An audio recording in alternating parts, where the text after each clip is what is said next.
Meus irmãos, eu estou muito feliz de, nessa oportunidade, estar aqui pela primeira vez, pronto para, nesse momento, nesse período, estar conhecendo a toda a Igreja do Senhor e conhecer a mais um pouco que irá morar lá na glória celestial um dia, para a glória de nosso Senhor e maravilhoso Jesus. Louvo, em primeiro lugar, ao Pai, ao Filho e ao terrível Espírito Santo, e agradeço a Deus também pela vida da pastora Elisete, juntamente com as nossas irmãs que assim vos auxiliam. Que Deus continue abençoando, e já quero dar aqui os meus parabéns por ver um povo abençoado aqui nessa cidade de Arapiraca. Vocês estão com os parabéns em nome de Jesus, e eu profetizo na vida de todos vocês e principalmente na vida da pastora Elisete. O que está acontecendo aqui, nesse lugar, não é nem o começo do que Deus iria de fazer na vida de todos vocês. Você crê nisso? Jogue a mão para cima e dê o melhor glória a Deus que você puder.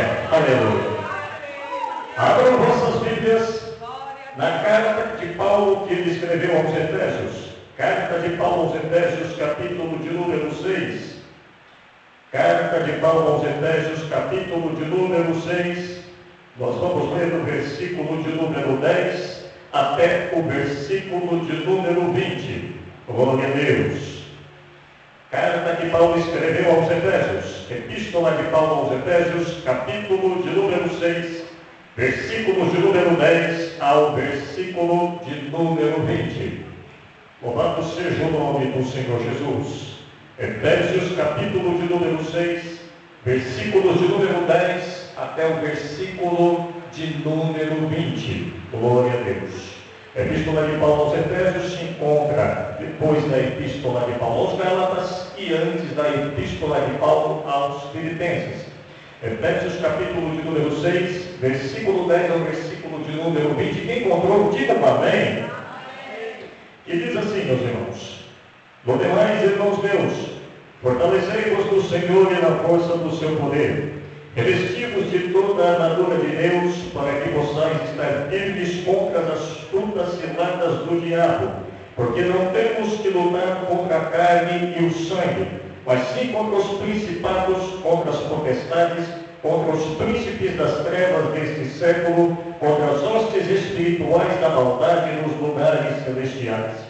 Portanto, tomai toda a armadura de Deus, para que possais resistir do dia mau, e havendo feito tudo, ficai firmes.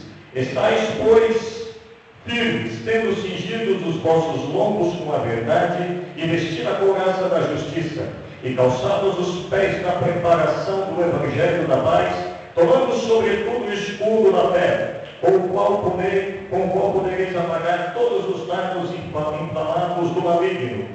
Tomai também o capacete da salvação e a espada do Espírito, que é a palavra de Deus, orando em todo o tempo com toda oração e súplica no Espírito, e vigiando nisto com toda a perseverança e súplica por todos os santos, e por mim, para que me seja dada do abrir da minha boca a palavra com confiança, para fazer notório o mistério do Evangelho, pelo qual sou embaixador em cadeias, para que possa falar dele livremente como me convém falar. Amém, meus irmãos? Curve suas cabeças e vamos orar ao Senhor neste momento. Grandioso e glorioso Deus, Criador dos céus e da terra. Nesse momento, ó Deus, nós já temos percebido e sentido, ó Deus, através do teu querido e glorioso Espírito Santo, que o Senhor já tem falado nesta noite com cada um de nós, através dos hinos, através dos testemunhos, através da leitura oficial. Enfim, ó Deus, por todo o decorrer do culto, nós temos visto, ó Pai, sentido o Senhor falar em cada detalhe. Mas nesse momento, ó Deus, é preciso com que o teu povo venha receber a porção do teu maná celestial quentinho que venha descer do céu. E pedimos a ti, ó Deus, que no decorrer do desenrolar da mensagem, o Senhor possa, ó Deus, falar com cada serva do Senhor nesta noite, aonde o Senhor, ó Deus, tenha plena e total liberdade para nesse momento salvar, para curar, para batizar com o Espírito Santo, para efetuar nessa noite sinais, prodígios e maravilhas. E nessa noite, ó Deus, onde quer que esteja um servo do Senhor, uma serva do Senhor que esteja necessitado, através do teu Espírito Santo, que o Senhor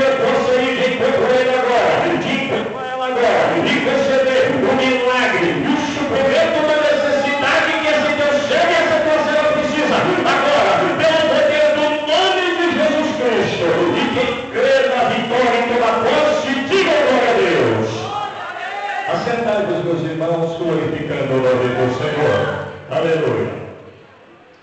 Amada igreja do Senhor, nós lemos um texto muito maravilhoso e muito abençoado, que é conhecido de toda a igreja do Senhor, e por que não dizer de algumas pessoas aí do mundo que conhecem até mesmo este texto de cor e salteado. Quando se trata a respeito de um homem que foi um servo do Senhor muito abençoado enquanto esteve na face deste planeta Terra. E que homem era este, pastor Erasmo? Chamava-se o apóstolo Paulo. Que anteriormente, que outrora, lá anteriormente, a Bíblia vai dizer que o seu nome era Saulo, mas era o Saulo de Tarso. Esse Saulo que certamente gostava de perseguir os cristãos, aonde logo no início, praticamente lá no início do século I depois de Cristo, a Bíblia vai nos dizer que quando a igreja primitiva, ela começa a crescer, quando a igreja primitiva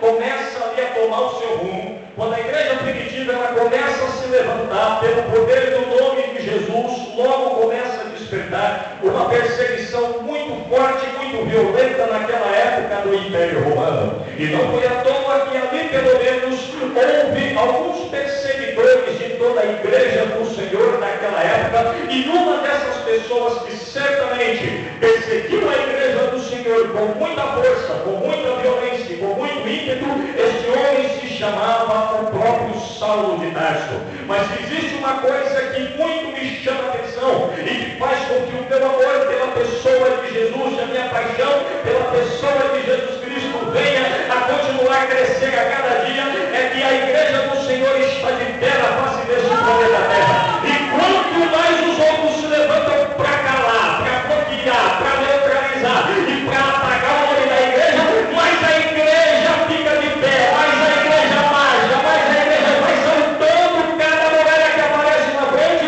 E tem uma coisa, se não sair na frente, nós passamos por cima dela pelo poder do nome de Jesus. E o próprio Jesus foi quem disse: Pedro, sobre esta pedra eu edificarei a minha igreja, e as portas do inferno não hão de prevalecer contra ela de maneira nenhuma. E a Bíblia diz que Saulo de Tarso começa a perseguir a igreja do Senhor. E em um determinado momento em que ele agora está perseguindo a igreja, chega uma hora em que ele não suporta a presença de nosso maravilhoso Jesus, e que ele está indo rumo à cidade de Damasco, aonde ali, quem sabe, a polícia rodoviária do céu para e barra o Saulo de Tarso e diz: você veio até aqui, até a cidade de Damasco, daqui para frente você não vem mais com a sua violência, você vai agora com a minha pessoa de Jesus de Nazaré. E dali em diante, Saulo de Tarso agora está cego, agora tem a presença de Jesus, mas precisa de uma Ananias para que possa orar por ele naquele momento. E ali Saulo fica 3 dias e 3 noites de jejum, e Ananias recebe o comunicado do Senhor, aonde o próprio Jesus diz para ele: Ananias, pois bem, Senhor, o que o Senhor deseja, vá até lá, até a casa de um certo Simão, o curtidor, aonde lá está hospedado um homem que se chama Saulo de Tarso. Mas, Senhor, o Senhor está falando aí de Saulo de Tarso, é dele mesmo. Mas, Senhor, eu não vou lá de jeito nenhum. Por que você não vai, Ananias? Porque, Senhor, o Senhor sabe que Saulo de Tarso foi o homem que mais matou adeptos da igreja do Senhor. O Senhor sabe de quem o Senhor está falando? Eu tanto sei, Ananias, de quem eu estou falando, que eu estou pedindo para você ir lá, orar por ele, porque vai ser ele que vai fazer um vaso escolhido para a minha presença, para levar o meu nome por todo esse planeta Terra. A mesma coisa, meus irmãos, nessa noite eu abro aqui um parênteses em nome de Jesus para dizer para você, meu irmão, minha irmã, faça um filme, faça um retrospecto, monte uma imagem lá atrás do que era a tua vida. Você inúmeras vezes vivia nos bares, você inúmeras vezes vivia no mundo das drogas, você inúmeras vezes vivia no mundo da prostituição, você inúmeras vezes vivia lá nos bares, nos botecos da vida, tomando da número 1 a 51, e muitos olhavam para você, e muitos olhavam para mim, e muitos olhavam para nós, dizendo o seguinte: esse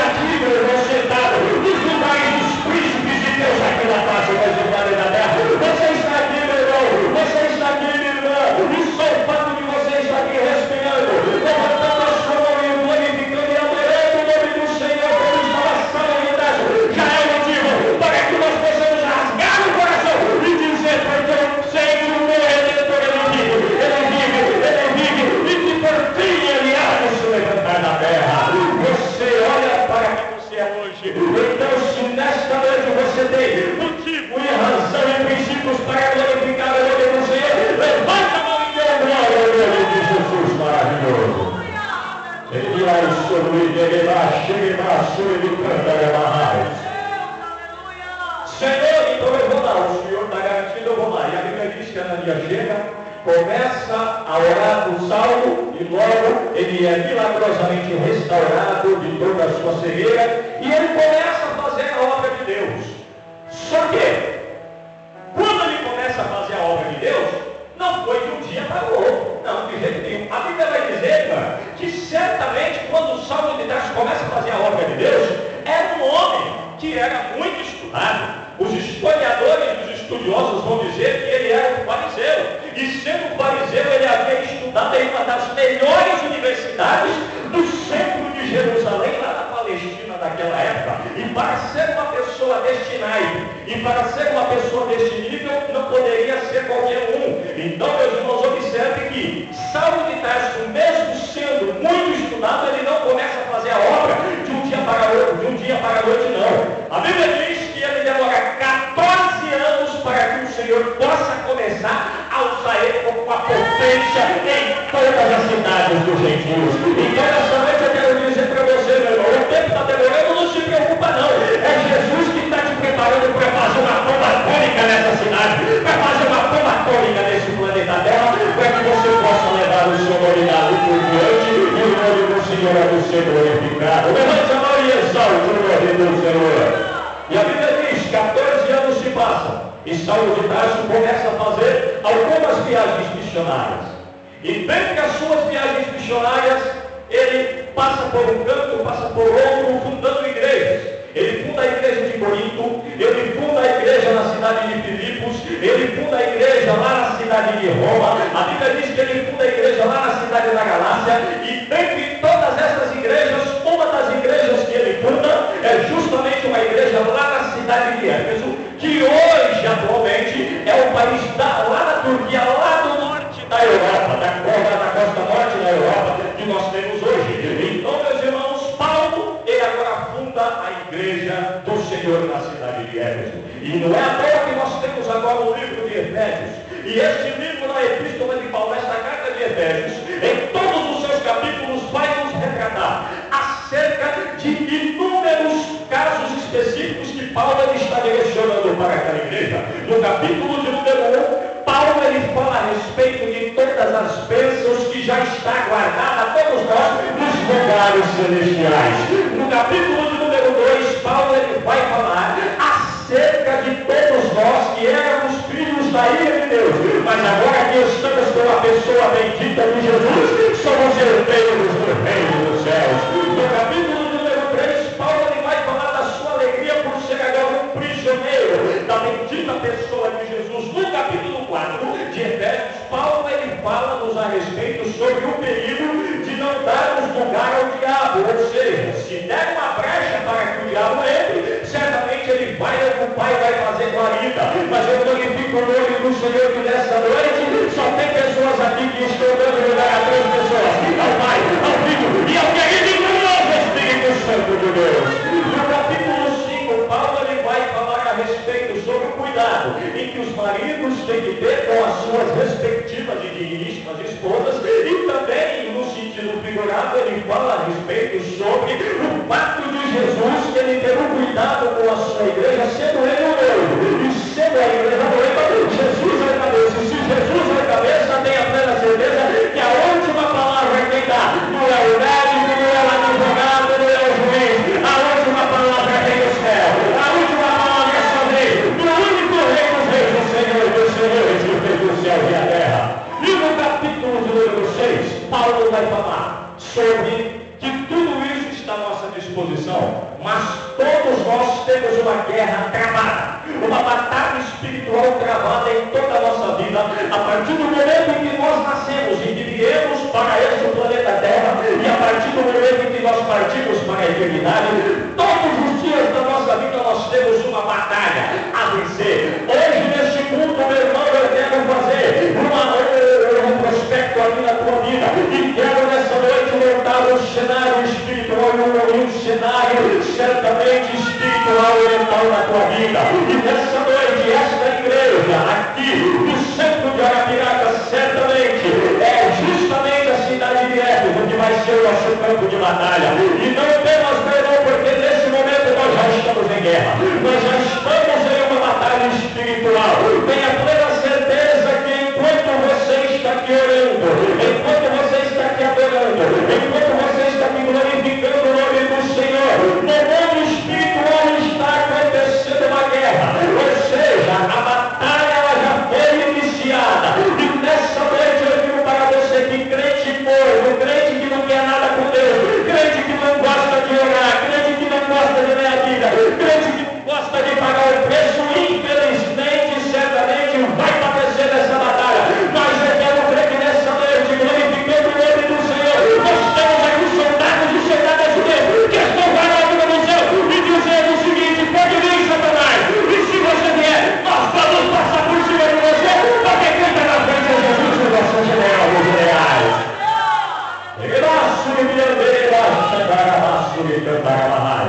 E Paulo ele fala sobre a nossa guerra espiritual, porque não temos que lutar contra a carne e nem o sangue, mas sim contra os principados, contra as potestades, contra os príncipes das trevas deste século e contra as hostes espirituais da maldade nos lugares celestiais. Meus irmãos, quando Paulo ele fala-nos a respeito de todos estes níveis de batalha, ele vai falar a respeito pelo menos de 4 níveis de batalhas, aos quais verdadeiramente os crentes daquela época, lá na cidade de Éfeso, estavam enfrentando. E meus irmãos, uma das coisas que mais me chama a atenção é que em uma batalha, todos nós sabemos que precisam, ali certamente para que haja uma guerra, uma pessoa que quer fazer parte de uma guerra, em primeiro lugar, ela tem que fazer parte de uma nação, ela tem que fazer parte de um reino. Em segundo lugar, essa pessoa tem que se alistar em alguma força militar, independente se seja o exército, ou a marinha, ou a aeronáutica.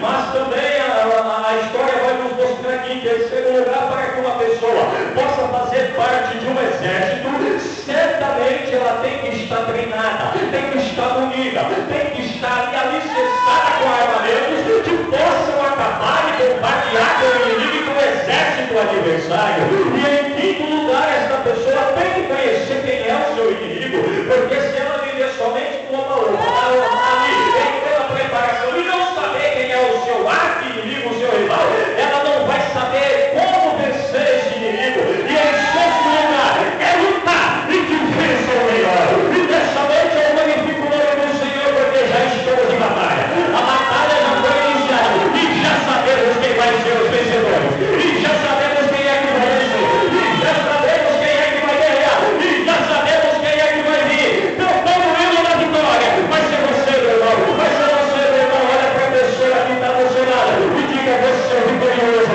Você é vitoriosa. Vai ser você, meu irmão. Vai ser você, meu irmão, que vai vencer essa batalha pelo poder do nome de Jesus de Nazaré.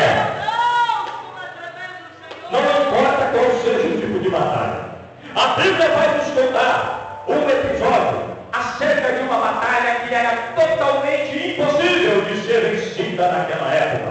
A Bíblia vai dizer que Davi, que era ali aquele jovenzinho, aquele adolescente franzino, de aproximadamente seus 16, 17 anos, ele estava apacentando as ovelhas de seu pai, já havia recebido a unção de Deus em sua vida, o óleo já havia descido sobre a vida dele, mas o trono ainda não estava na posse da mão dele, porque ele havia de esperar um tempo ainda. Mas a Bíblia vai dizer em 1 Samuel, capítulo de número 17, que enquanto o Davi, ele ali estava indo levar uma marmitinha, como diz a pastora Elisete, estava indo levar um delivery ali para os seus irmãos, ali uma marmitinha, ali quem sabe uma quentinha para todos ali que estavam na guerra, os seus irmãos que estavam fazendo parte.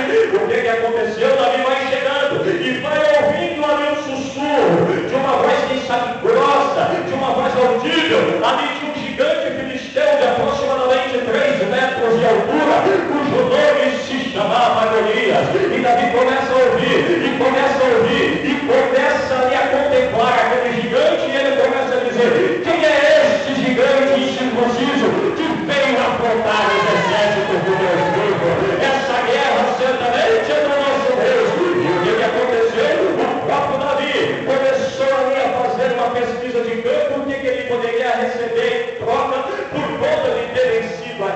gigante. E enquanto ele estava fazendo aquela pesquisa de campo, diz a Bíblia Sagrada que ele vai até o rei Saul e faz uma petição ao rei Saul e diz: Rei Saul, eu estou aqui para dizer para o senhor o seguinte: pois não, Davi, diga, meu filho. Pois bem, rei Saul, eu quero lutar contra esse gigante filisteu. Nessa guerra, Davi, nessa guerra, não tem problema, ele vai vencer esse gigante. Mas Davi, esse gigante filisteu de aproximadamente aí 3 metros de altura, melhor dizendo, ele é um guerreiro desde a sua mocidade. Quando você ainda não era nem nascido, Davi, ele já estava lutando há muito tempo. Mas, rei, eu quero nos dar um histórico, rei. E qual é o histórico, Davi? Rei, eu digo para o senhor o seguinte: eu sou um humilde pastor de ovelhas. Enquanto o meu pai, ele me deu as ovelhas de trás lá das malhadas, para que eu possa me apacentar e cuidar das ovelhas de meu pai, veio ali um leão, e eu peguei aquele leão pela barba dele e o matei. Pois bem, Davi, o que mais?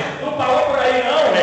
Depois, um dia, quando eu estava apacentando as ovelhas de meu pai, veio também um urso. O urso é maior, e eu fui, peguei ele e o matei e livrei uma das ovelhas de meu pai. A mesma forma vai ser, ó rei, este gigante na minha mão, e a vitória, tenho certeza que vai ser por excesso como Deus vivo que está aqui.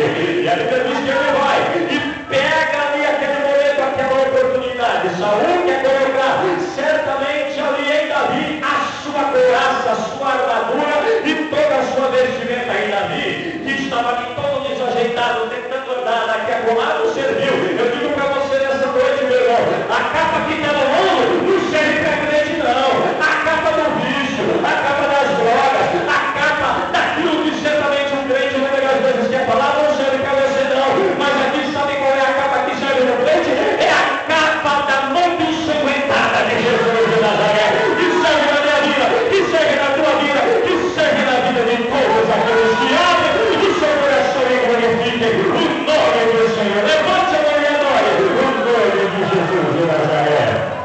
E a Bíblia diz que Davi vai até essa batalha, vai a beleza, tira tudo aquilo que não pertencia a ele, e ele pega agora 5 pedrinhas no meio, vai até o encontro do gigante. O gigante Golias, o gigante filisteu, começa a olhar para ele e dizer: como é que esse exército de Saul, aproximadamente 3.000 soldados do exército de Saul, eles me mandam aqui um menino, um rapazinho, um adolescente para vir lutar comigo, que sou um gigante muito experiente, e um gigante que nunca perdeu uma batalha. Aí ele começa a blasfemar contra Deus, a blasfemar contra Davi, a murmurar contra Davi, dizendo: Davi, pode vir então, esse exército vai perder mesmo, então não tem problema, vou pegar a tua carne, vou jogar as bestas feras, as aves de rapina do céu, e vamos ver quem vai ser o exército. E o que acontece, Davi não fica calado não, porque o crente que é crente, que sabe que tem direito em uma batalha espiritual, ele abre a boca e diz o seguinte: você pode vir contra mim com espada, com lança, com escudo, mas nós vamos em nome do Senhor dos exércitos, o Deus de Israel, a quem você tem afrontado. Ele vai nos dar a sua cabeça e o nome do Senhor vai ser exaltado. Davi vai, pega a pedrinha, joga na testa do gigante, e o que acontece? Ele cai de cima para baixo. Davi pega a sua espada e corta a sua cabeça. Nessa noite, meu irmão, eu quero dizer para você: ao invés de você entrar nessa peleja, ao invés de você entrar nessa batalha, ao invés de você entrar nessa luta espiritual em nome do médico, em nome do seu pai, em nome do seu esposo, em nome do advogado, em nome do juiz, faça diferente. Entre com o nome de Jesus de Nazaré e você vai ver que a vitória é sua, que a vitória é minha, que a vitória é nossa pelo nome do sangue de Jesus. Porque o nome de Jesus em uma batalha é uma das forças mais miraculosas que nós temos. É através do nome de Jesus que um morto ele pode ressuscitar. É através do nome de Jesus que um curado, que uma pessoa que está enferma pode ser curada. É através do nome bendito de nosso Senhor e Salvador Jesus Cristo que um pecador arrependido pode abrir o seu coração para deixar Jesus entrar. É através do nome de Jesus de Nazaré que pode acontecer sinais, prodígios e maravilhas na face deste planeta Terra. Quem crê, diga um aleluia e um glória a Deus nesta noite. Glória a Deus.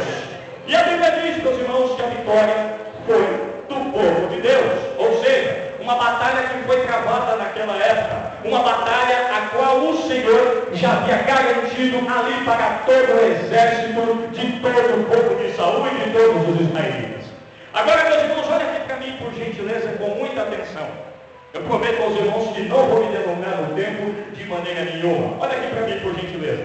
Como eu havia dito a todos os irmãos, em uma guerra, nós temos pelo menos 4 níveis de batalha. O primeiro nível de batalha, baseado nesse que nós lemos em Efésios, capítulo de número 6, versículos de número 10 ao versículo de número 12, Paulo ele fala sobre 4 níveis de batalha. E na nossa vida material, todas as pessoas que já serviram a alguma força militar sabem disso que eu vou falar. Ou seja, na vida material existem também pelo menos 4 níveis de batalha. Em primeiro lugar, existe o centro de operações, aonde aquelas pessoas que estão ali tomando conta das áreas militares, eles ficam ali no serviço de inteligência em uma base, semelhante a esse serviço que nós vemos a respeito da polícia do Copom. Ou seja, eles ficam em uma base de estrutura de inteligência militar ali e estrategicamente todos estão ali. Em segundo lugar, nós temos a força do exército, que é a força da terra. Em terceiro lugar, nós temos a força da marinha, que é a força do mar. E em quarto lugar, nós temos a força da aeronáutica, que são as forças dos ares.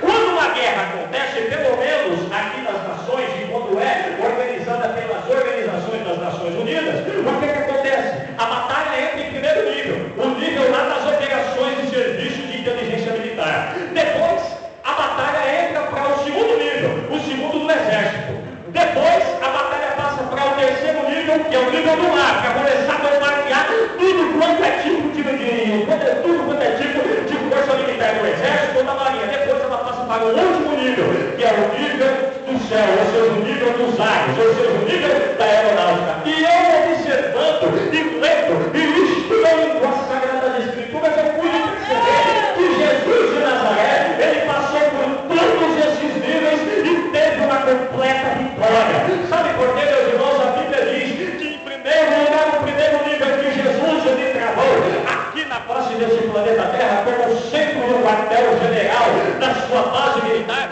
foi o templo. Sabe por que o templo? Sabe por que a igreja lá na época de Jesus?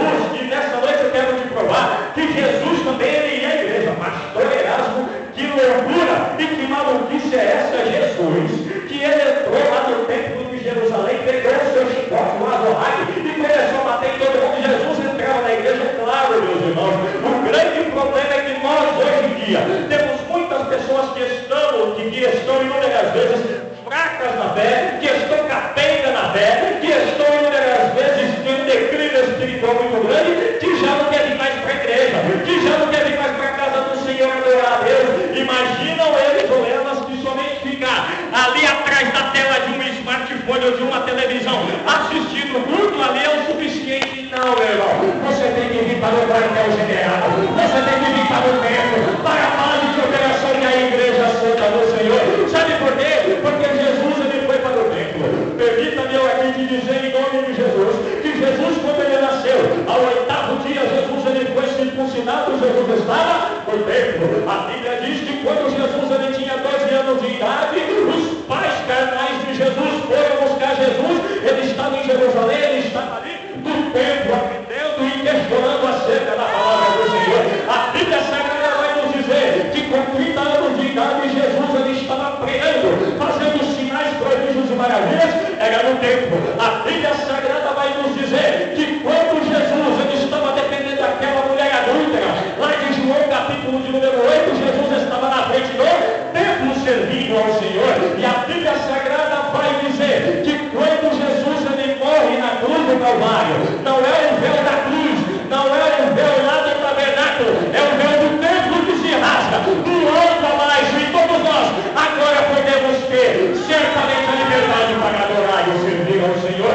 Jesus sempre esteve no templo, e ele diz para os seus discípulos o seguinte: ficai em Jerusalém, até que do alto sejais revestidos de poder, porque em Jerusalém tinha o templo. Meus irmãos, inúmeras vezes um crente que quer fazer parte de uma batalha espiritual, você que canta, você que prega, você que evangeliza, você que serve ao Senhor, meu irmão, não fique permanecendo dentro de casa não, porque em casa você não vai ter inúmeras vezes a presença bendita que você tem quando quando chega aqui no templo do quartel-general do céu, aqui a base militar do céu é aqui a igreja do Senhor. É por isso que Davi ele chegou ao ponto de dizer o seguinte, no Salmo de número 27, e o versículo de número 4, uma coisa eu pedi ao Senhor, é isto certamente eu hei de buscar, que eu possa viver na casa do Senhor por longos dias, e aprender no seu santo templo, e contemplar a beleza da tua formosura. A casa lá no culto caseiro da onde você vai pode ser uma presença maravilhosa, mas não tem coisa maravilhosa, meus irmãos, que venha se comparar aqui a presença bendita do Senhor dentro do templo. Então venha para a casa do Senhor, nessa noite se fortaleça, em qualquer área quer que você esteja passando um problema e uma adversidade, vai ser aqui nessa noite, nesse quartel general, nessa base de operação do céu, e o Senhor ele está entrando com providência na tua vida. Levante a mão e adore, levante a mão e glorifique e exalte o nome do Senhor. O segundo nível da batalha é o nível terrestre.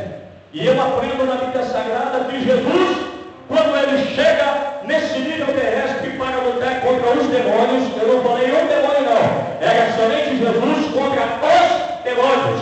Ou seja, Jesus estava na cidade de Gadara.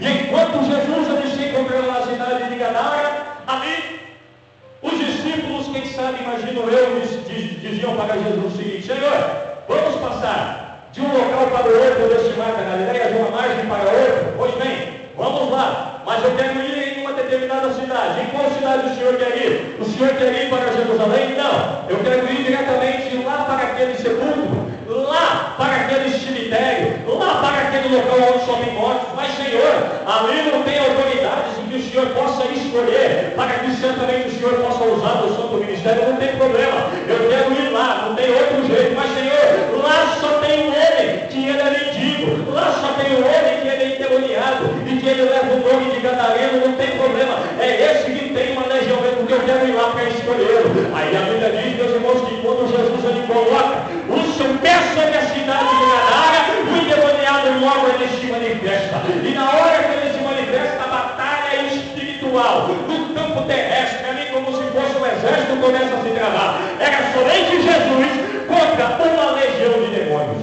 Você já parou para imaginar o que é uma legião de demônios? Segundo a conotação do exército romano, uma legião era justamente 6.000 soldados em toda a colocação de todo o Império Romano. Uma legião era 6.000 soldados naquela época. Quando o demônio fala para Jesus, nós somos uma legião que estamos aqui no corpo desse homem, aquele demoniado estava querendo dizer, nós somos 6.000 demônios que estamos tomando conta deste homem aqui. Por isso que a sua força é sobrenatural. Se ele for colocado em prisões, em cadeias, ele quebra tudo, porque a sua força é sobre-humana, não tem problema. Era somente Jesus contra 6.000 demônios ali. Jesus na ordem, e logo os demônios saem e vão para os corpos, e aquele homem é milagrosamente liberto pelo poder de Jesus ali. Sabe o que eu quero te dizer, meu irmão? Quem sabe você esteja atravessando uma batalha de perseguição, você que serve a um Cristo só, contra aquele endemoniado, aquela pessoa que serve ao pai de santo, a mãe de santo, a mãe de chiqueiro, ao pai de chiqueiro, ao macumbeiro, a macumbeira. Quem sabe é só você, na tua casa que serve a Cristo, não tem problema não. Por mais que uma pessoa chegue a você e diga o seguinte, eu venho contra você, eu venho contra a tua família, com 10, 20, 30 mil demônios de todo o meu centro de macumba, você se levanta e diz o seguinte, pois você pode vir até com 1 milhão de demônios, até com o inferno inteiro. Eu tenho somente o Espírito de Deus vivo, e ele pega tudo isso e coloca no bolso, porque a vitória não é minha, a graça não é minha, a vitória é dele, a honra é dele, a glória é dele, e o poder é todo dele.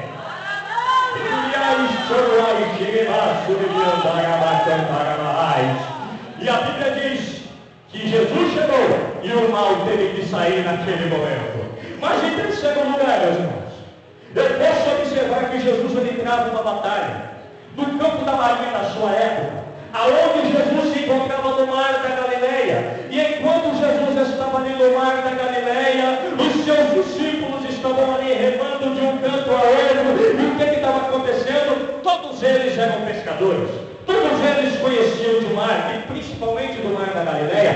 Todos eles conheciam da arte da pesca e conheciam de vento, de tempestade, de ondas daqui a colar. Mas o que aconteceu aquele dia foi uma onda totalmente sobre-humana, afora do comum. E logo a Bíblia vai dizer que eles ficaram justamente 9 horas, remando em todo aquele mar da Galileia. Quando Deus espera, eles começam a ver uma pessoa que estava ali, fazendo daquele mar da Galileia uma espécie de um tapete vermelho de vitória passando. E quando Jesus estava vivo ali naquela hora, a Bíblia diz, meus irmãos, que foi a quarta vigília da noite. E a quarta vigília da noite era a última vigília da noite. Sabe por quê? A primeira vigília era das 18 horas até as 21 horas da noite. A segunda vigília era das 21 horas até a meia-noite, até as 0 horas. A terceira vigília da noite era justamente das 0 horas, das 24 horas, 3 da manhã. E a quarta vigília da noite, o último período, o último momento, era das 3 horas até as 6 da manhã. No último momento, Jesus está chegando. E nessa noite, meu irmão, eu quero dizer para você, não importa em que nível você esteja nessa batalha marinha espiritual, eu quero dizer, Jesus está vindo aí. Jesus está chegando aí. E pelos olhos até hoje eu sinto Jesus passando por este mar da Galileia. E esta igreja aqui nessa noite. E eu já posso vê-lo. E eu já posso senti-lo. E eu já posso ver a tua vitória na tua mão.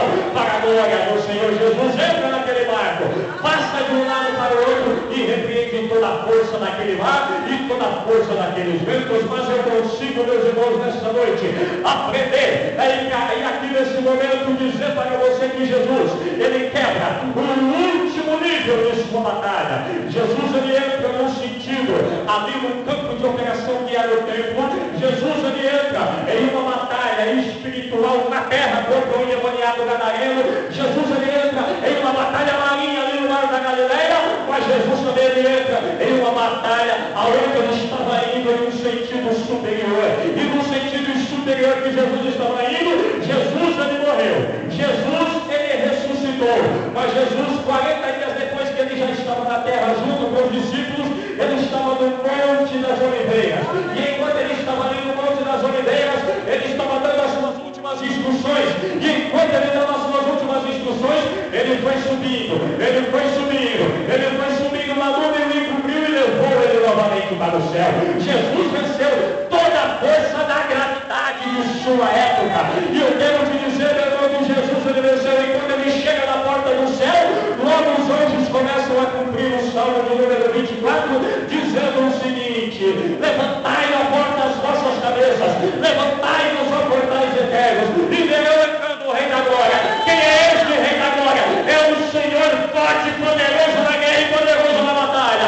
Levantai a porta as vossas cabeças, levantai-vos, ó portais eternos, porque certamente entrará o Rei da Glória. O Senhor dos exércitos, ele é o Rei da Glória. E Jesus venceu todos os níveis da batalha. E nessa noite, meu irmão, eu pergunto para você: em que nível você está em sua batalha espiritual? É no centro de operações aqui na igreja? É lá dentro da tua casa? É lá no teu trabalho? No sentido figurado, ou é no céu que você não vê a sua bênção chegar de jeito nenhum? Ou inúmeras vezes é até mesmo no mar que a tempestade está grande na tua vida? Não quero saber qual é o nível. Eu sei uma coisa: que se Jesus venceu todos esses níveis, ele quer que nessa noite você vença também essa batalha.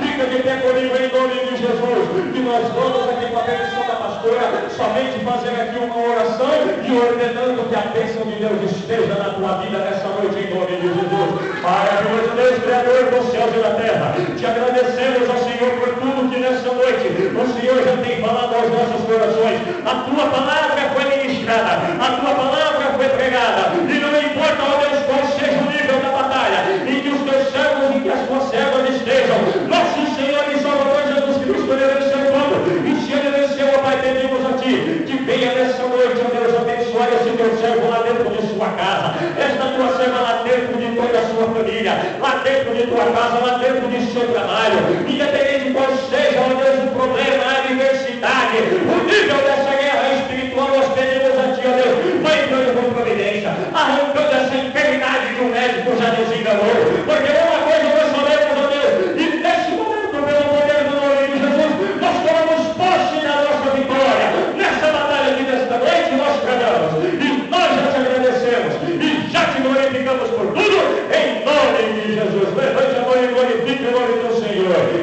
salva de palmas linda para Jesus de Nazaré.